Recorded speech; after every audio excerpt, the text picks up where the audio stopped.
நாமக்கல் மாவட்டம் குமாரபாளையம் அருகே விபத்தை ஏற்படுத்திய காரை துரத்தி சென்று சோதனை செய்ததில் 226 கிலோ குட்கா பொருட்கள் பறிமுதல் செய்யப்பட்டது.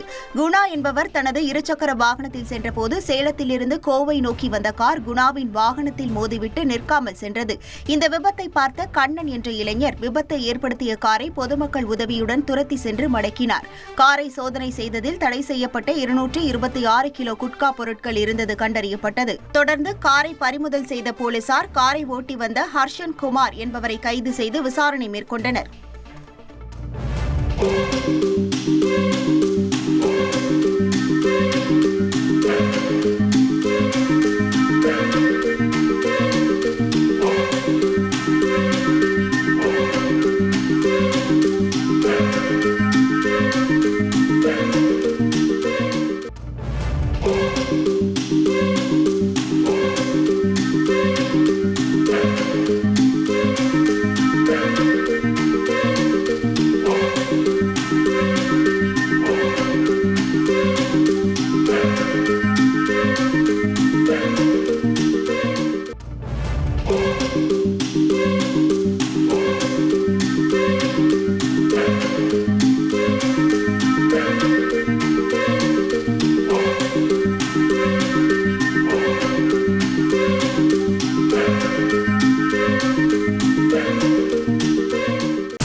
செய்திகளை உடனுக்குடன் தெரிந்து கொள்ள உடனே சப்ஸ்கிரைப் பண்ணுங்க.